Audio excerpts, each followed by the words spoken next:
Hey guys, I am here at the Christmas story. Sorry I'm a day late, so I'm going to do two. Not together in one video, but I'm going to do the one for the 4th right now.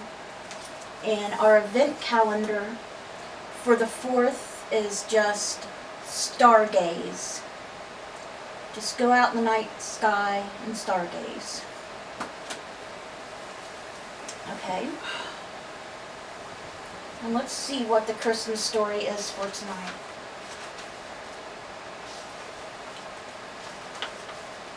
We did that one. We did the ballerina.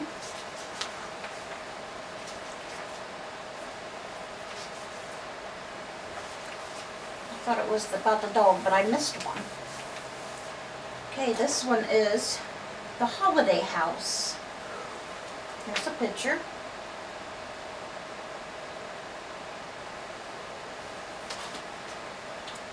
It once appeared in a Christmas movie, big and barnial, but to me, it will always be The Holiday House by Rick Hamlin. A rumor spread in our office that the grand Los Angeles house that appears in a Christmas movie starring Cameron Diaz was where I grew up. Not exactly. It was my grandmother Mimi's house, where we went to open presents under the tree by the window on Christmas morning. The address itself said a lot. 1883 Orlando Road. The year 1883 was when my grandfather was born. I sometimes wonder if that's what convinced him to buy the house in 1939 at the end of the Depression, when even a big place like that could be a bargain. A self-made man, a child of immigrants, he started out with a bike shop in downtown LA, then ran a construction business and a machine shop.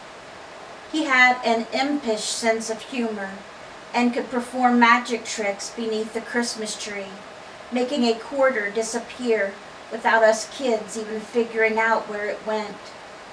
My grandmother was far more formal, always ready to teach us the particulars of etiquette. If you are expecting to return to a meal, she would announce from the dining room table, you should fold your napkin before getting up. Mom would roll her eyes.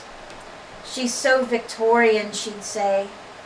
The house was built in the 1920s, a vague imitation of an Italian villa with whitewashed walls, a tile roof, a Moorish balcony, fountains in the back and front, olive trees, orange trees, large tortoise vases, and a cobblestone courtyard that caused a rumbling sound as we drove our station wagon in it.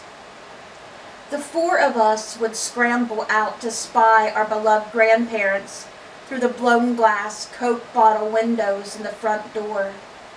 We can see from the outside why it was picked for a holiday film, but Mimi's domain was the library, where there was always a new volume from the book of the Month Club on the coffee table and the Los Angeles Times crossword puzzle completed.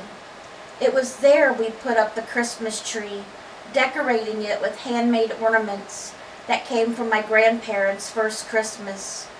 Fragile-looking ships that seemed to be made of aluminum foil. I would lie on the bearskin rug on the tile floor and look up at the lights on the tree, twinkling like stars. Who knew what would be under that tree on Christmas Day? What we could count on were plates of rich, buttery cookies made by Emma, my grandmother's German housekeeper. Just take 2 was the cookie rule at home, but at Mimi's house, who would notice if you took 3 or 4? There were organ pipes hidden behind the thick walls, and Mom said the keyboard in the basement was played by a music box that pumped out tunes like Pomp and Circumstance when she was a girl. It was silent in my day. Perhaps it didn't work anymore. Instead, Mimi's music came from a gigantic hi-fi radio. We used the living room once a year at Thanksgiving. We had to open 2 large doors to get there, and then go down 3 steps. My older cousin Maggie deemed it the perfect stage for us grandchildren to recreate the first Thanksgiving in a play written by her. Over the river and through the woods to grandmother's house we go, we sang. Except in Southern California there were no woods, only citrus trees and palms, and the river, well, the best candidate for that would be the runoff from the sprinklers on Mimi's lawn. It's all gone now, not the house, but the things that made it a home for us. The vases, the books, the hi-fi, my grandparents, my aunt, my parents. After my grandmother died in the late 1970s, my mom and her sister sold the house. The price, a mere fraction of what it recently sold for.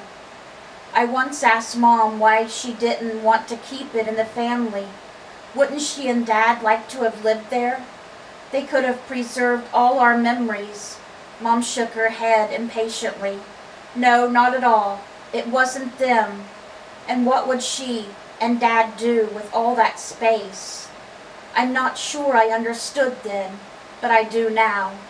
The past can be lovely, but there's no reason to repeat it. Keep a few pictures, save a vase or a painting. We have one of the vases, a big art thing, in our apartment now, but memories live on in your hearts. Mine remind me of how I was cared for and loved, plus all those good buttery cookies. The last time I saw the house was last year. I was cleaning out my mother's home.